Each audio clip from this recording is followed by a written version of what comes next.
BJP ನಾಯಕರಿಗೆ high command Priyank Kharge ವಿಚಾರವಾಗಿ ಖಡಕ್ ಸೂಚನೆಯನ್ನ ಕೊಟ್ಟಿದೆ.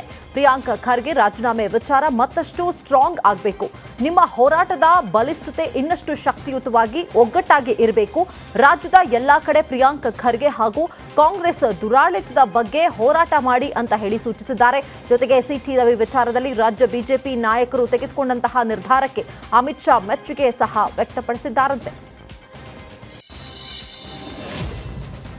ಕೆಆರ್ಎಸ್ ರಸ್ತೆಗೆ ಸಿದ್ದರಾಮಯ್ಯ ಹೆಸರಿಡುವ ವಿವಾದ ತಾರಕಕ್ಕೇರಿದೆ. ಕೆಆರ್ಎಸ್ ರಸ್ತೆಗೆ ಪ್ರಿನ್ಸೆಸ್ ಹೆಸರು ಉಲ್ಲೇಖವಿರುವ ದಾಖಲೆಗಳು ರಿಪಬ್ಲಿಕ್ ಕನ್ನಡಕ್ಕೆ ಲಭ್ಯವಾಗಿದೆ.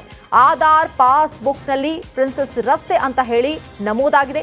ಇನ್ನು ಇದೇ ವಿಚಾರಕ್ಕೆ ಇಲ್ಲಿಯ ನಿವಾಸಿಗಳು ಅಸಮಾಧಾನ ವ್ಯಕ್ತಪಡಿಸಿದ್ದಾರೆ. ಸುಮಾರು 45 ವರ್ಷಗಳಿಂದ ಇಲ್ಲೇ ವಾಸ ಮಾಡ್ತಾ ಇದ್ದೇವೆ.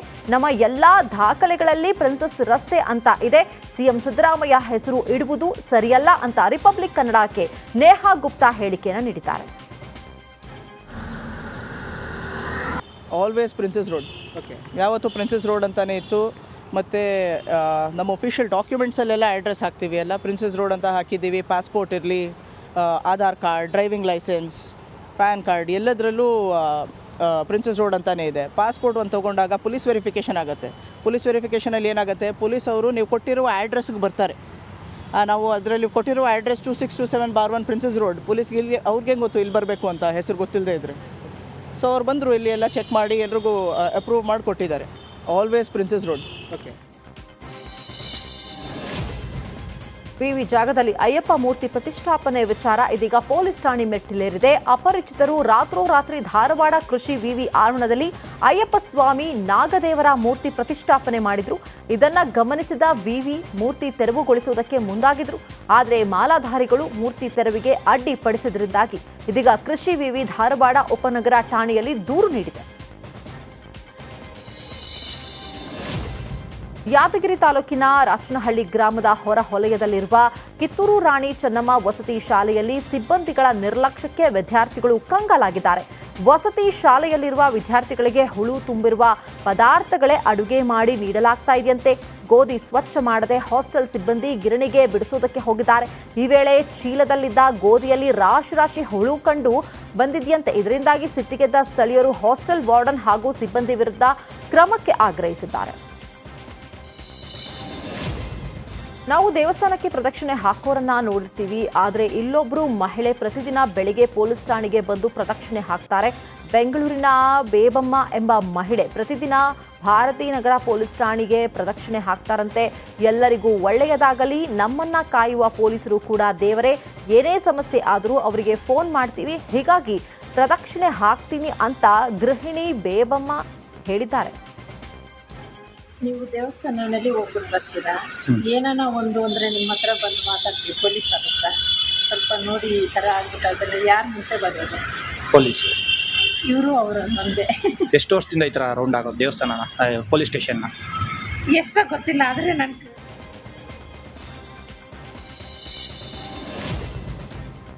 ಉತ್ತರ ಕನ್ನಡ ಜಿಲ್ಲೆಯ ಮುರುಡೇಶ್ವರ ಕಡಲ ತೀರ ಪ್ರವಾಸಿಗರಿಗೆ ಮುಕ್ತವಾಗಿದೆ. ಪ್ರವಾಸಿ ವಿದ್ಯಾರ್ಥಿನಿಯರ ಸಾವಿನ ಹಿನ್ನೆಲೆಯಲ್ಲಿ ಜಿಲ್ಲಾಡಳಿತ 21 ದಿನಗಳ ಕಾಲ ಮುರುಡೇಶ್ವರ ಕಡಲ ತೀರ ಬಂದ್ ಮಾಡಿತ್ತು. ಇದೀಗ ಸುರಕ್ಷಿತ ಕ್ರಮ ಅನುಸರಿಸಿ ಪ್ರವಾಸಿಗರಿಗೆ ಬೀಚ್ ಪ್ರವೇಶಕ್ಕೆ ಅವಕಾಶ ನೀಡಲಾಗಿದೆ. ಡೇಂಜರ್ ಝೋನ್, ಸ್ವಿಮ್ಮಿಂಗ್ ಝೋನ್ ಮಾಡಿ ಪ್ರವೇಶಕ್ಕೆ ಅವಕಾಶ ನೀಡಲಾಗಿದ್ದು ನಿತ್ಯ ಸಾವಿರಾರು ಪ್ರವಾಸಿಗರು ಆಗಮಿಸ್ತಾ ಇದ್ದಾರೆ.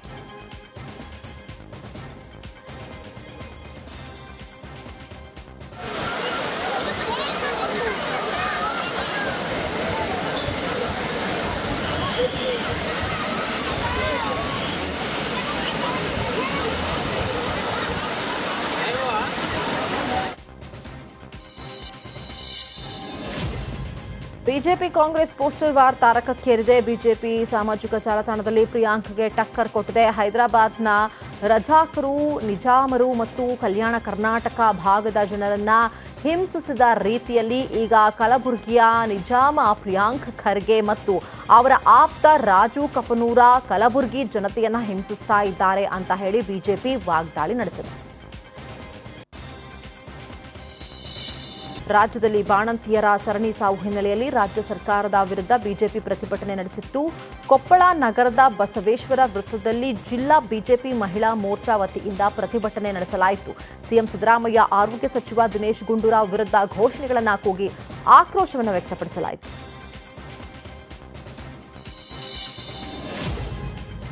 ಕಲೆ, ಸಂಸ್ಕೃತಿ, ವಾಸ್ತುಶಿಲ್ಪ ಹಾಗೂ ಸಾಹಸಕ್ಕೆ ಹೆಸರುವಾಸಿಯಾದಂತಹ ವಿಶ್ವವಿಖ್ಯಾತ ಹಂಪಿಯ ವಿವಿಧ ಸ್ಮಾರಕಗಳನ್ನು ಮೈಸೂರಿನ ಜಯಚಾಮರಾಜೇಂದ್ರ ನೃತ್ಯ ಕಲಾ ಕಾಲೇಜಿನ ವಿದ್ಯಾರ್ಥಿಗಳು ಬಿಡಿಸಿದ್ದಾರೆ. ಹಂಪಿಯ ವಿಜಯ ವಿಠಲ ದೇವಸ್ಥಾನದ ಪರಾಂಗಣದಲ್ಲಿ ಕುಳಿತು ವಿದ್ಯಾರ್ಥಿಗಳು ಚಿತ್ರಗಳನ್ನು ಬಿಡಿಸಿ ಎಲ್ಲರ ಗಮನವನ್ನು ಸೆಳೆದಿದ್ದಾರೆ. ವಿಜಯನಗರ ಸಾಮ್ರಾಜ್ಯದ ಸೊಬಗನ್ನು ಆನಂದಿಸುವುದೇ ಒಂದು ಸ್ವರ್ಗವಾಗಿದ್ದು, ಮೈಸೂರಿನಿಂದ ಹಂಪಿಗೆ ಆಗಮಿಸಿರೋ 50ಕ್ಕೂ ಅಧಿಕ ವಿದ್ಯಾರ್ಥಿಗಳು ತಮ್ಮದೇ ಶೈಲಿಯಲ್ಲಿ ಸ್ಮಾರಕಗಳ ಚಿತ್ರಗಳನ್ನು ಬಿಡಿಸಿ ಪ್ರವಾಸಿಗರ ಗಮನವನ್ನು ಸೆಳೆದಿದ್ದಾರೆ. ಸಚಿವ ಸಂಪುಟ ಪುನರ್ರಚನೆ ವಿಚಾರಕ್ಕೆ ಸಚಿವ ಸತೀಶ್ ಜಾರಕಿಹೊಳಿ ಪ್ರತಿಕ್ರಿಯೆಯನ್ನು ನೀಡಿದ್ದಾರೆ. ಬೆಂಗಳೂರಿನಲ್ಲಿ ಮಾತನಾಡಿದ ಅವರು, ಸಚಿವ ಸಂಪುಟ ಪುನರ್ರಚನೆ ಬಗ್ಗೆ ನನಗೆ ಗೊತ್ತಿಲ್ಲ. ಸಿಎಂ ಬಳಿಯೇ ನೀವು ಕೇಳಬೇಕು. ಇಲಾಖೆಯ ಕೆಲಸ ಸೇರಿದಂತೆ ಹಲವು ವಿಚಾರಗಳ ಬಗ್ಗೆ ಹೈಕಮಾಂಡ್ ನಮ್ಮ ಬಳಿ ರಿಪೋರ್ಟ್ ಕೇಳಿತ್ತು, ಕೊಟ್ಟಿದ್ದೀವಿ. ಈ ಬಗ್ಗೆ ಹೈಕಮಾಂಡ್ ತೀರ್ಮಾನ ಮಾಡುತ್ತೆ ಅಂದರು. ಮೈಸೂರಿನ ಇನ್ಫೋಸಿಸ್ ಕ್ಯಾಂಪಸ್ನಲ್ಲಿ ಚಿರತೆ ಕಾರ್ಯಾಚರಣೆ ಮುಂದುವರೆದಿದೆ. ಡ್ರೋನ್ ಕ್ಯಾಮೆರಾ ಹಾಗೂ ಫುಟ್ ಪ್ಯಾಟ್ರೋಲಿಂಗ್ ಅನ್ನು ಬಳಸಿ ಕಾರ್ಯಾಚರಣೆಯನ್ನು ನಡೆಸಲಾಗ್ತಾ ಇದೆ. ಆಯಾ ಕಟ್ಟಿನ ಜಾಗಗಳನ್ನು ಗುರುತಿಸಿ ಕ್ಯಾಮೆರಾ ಅಳವಡಿಸಲಾಗಿದೆ. ಕಳೆದ 2 ದಿನಗಳ ಹಿಂದೆ ಕ್ಯಾಂಪಸ್ನಲ್ಲಿ ಚಿರತೆ ಕಾಣಿಸಿಕೊಂಡಿತ್ತು. ಆದರೆ ಕ್ಯಾಂಪಸ್ ಸಿಸಿಟಿವಿ ಕ್ಯಾಮೆರಾದಲ್ಲಿ ಚಿರತೆಯ ಚಲನವಲನ ಕಂಡು ಬಂದಿಲ್ಲ. ಯಾವುದೇ ಹೊಸ ಹೆಜ್ಜೆ ಗುರುತುಗಳು ಕಂಡು ಬಂದಿಲ್ಲ. ಸ್ಥಳಕ್ಕೆ ಅರಣ್ಯ ಸಂರಕ್ಷಣಾಧಿಕಾರಿ ಡಾಕ್ಟರ್ ಮಾಲತಿ ಪ್ರಿಯಾ ಭೇಟಿ ನೀಡಿ ಪರಿಶೀಲನೆಯನ್ನು ನಡೆಸಿದ್ರು. ಅರಣ್ಯ ಇಲಾಖೆಯ ಅಧಿಕಾರಿ ಸಿಬ್ಬಂದಿ ಸ್ಥಳದಲ್ಲೇ ಬೀಡು ಬಿಟ್ಟಿದ್ದು ಕಾರ್ಯಾಚರಣೆ ಮುಂದುವರೆದಿದೆ. ಇಂದು ರಾತ್ರಿ ಕೇಂದ್ರ ಆರೋಗ್ಯ ಸಚಿವ ಮತ್ತು ಬಿಜೆಪಿ ರಾಷ್ಟ್ರೀಯ ಅಧ್ಯಕ್ಷ ಜೆಪಿ ನಡ್ಡಾ ಬೆಂಗಳೂರಿಗೆ ಭೇಟಿ ನೀಡಲಿದ್ದಾರೆ. ನಾಳೆ ಬೆಳಗ್ಗೆ 11:30ಕ್ಕೆ ನಿಮಾನ್ಸ್ ಸುವರ್ಣ ಮಹೋತ್ಸವ ಕಾರ್ಯಕ್ರಮದಲ್ಲಿ ಭಾಗಿಯಾಗಿ ಬಳಿಕ ಮೈಸೂರು ರಸ್ತೆಯಲ್ಲಿರುವಂತಹ ಗ್ಲೋಬಲ್ ವಿಲೇಜ್ನಲ್ಲಿ ವ್ಯಾಸ ವಿವಿ ಕಾರ್ಯಕ್ರಮದಲ್ಲಿ ಭಾಗಿಯಾಗಲಿದ್ದಾರೆ. ನಾಳೆ ಸಂಜೆ 6 ಗಂಟೆಯಿಂದ 7 ಗಂಟೆವರೆಗೆ ಕುಮಾರಕೃಪಾ ಅತಿಥಿ ಗೃಹದಲ್ಲಿ ಇರಲಿರುವ ನಡ್ಡಾರನ್ನ ರಾಜ್ಯ ಬಿಜೆಪಿ ನಾಯಕರು ಭೇಟಿಯಾಗಲಿದ್ದಾರೆ. ಸಿಎಂ ಎಂಕೆ ಸ್ಟಾಲಿನ್ ಅವರು ಪುಷ್ಪ ಪ್ರದರ್ಶನಕ್ಕೆ ಚಾಲನೆ ನೀಡಿದರು. ಸೆಮ್ಮೋಳಿ ಪೊಂಗಾ ಪಾರ್ಕ್ನಲ್ಲಿ ತೋಟಗಾರಿಕೆ ಮತ್ತು ಗುಡ್ಡಗಾಡು ಬೆಳೆಗಳ ಇಲಾಖೆ ಆಯೋಜಿಸಿರುವ 4ನೇ ಚೆನ್ನೈ ಪುಷ್ಪ ಪ್ರದರ್ಶನವನ್ನು ಉದ್ಘಾಟಿಸಿದ್ರು. ಬಗೆ ಬಗೆಯ ಪುಷ್ಪಗಳನ್ನು ವೀಕ್ಷಿಸಿದರು. ಡಿಸೆಂಬರ್ 31ರಂದು 2 ಗುಂಪುಗಳ ನಡುವೆ ಹಿಂಸಾಚಾರ ಘರ್ಷಣೆ ನಡೆದಿದ್ದು, ಸ್ಥಳದಲ್ಲಿ ಭಾರೀ ಬಿಗಿ ಭದ್ರತೆಯನ್ನು ಒದಗಿಸಲಾಗಿದೆ. ಜಲಂಗಾವ್ನ ಪಲಾಧಿ ಗ್ರಾಮದಲ್ಲಿ ಇನ್ನು ಕರ್ಫ್ಯೂ ಮುಂದುವರೆದಿದೆ. ಚೀನಾ ಗಡಿಯ ಸಮೀಪವಿರುವ ನೀತಿ ಕಣಿವೆಯಲ್ಲಿ ಭಾರೀ ಹಿಮಪಾತ ಉಂಟಾಗಿತ್ತು. ಡಿಸೆಂಬರ್ 27ರಂದು ಸಂಭವಿಸಿದಂತಹ ಹಿಮಪಾತದಲ್ಲಿ ಸಾಕಷ್ಟು ಪ್ರವಾಸಿಗರು ಸಿಲುಕಿದ್ರು. ಇಂದು ಅವರನ್ನು ರಕ್ಷಿಸಲಾಗಿದೆ. ಇಂಜಿನಿಯರಿಂಗ್ ವಿದ್ಯಾರ್ಥಿಯೊಬ್ಬ ತನ್ನ ಪೋಷಕರನ್ನೇ ಕೊಂದು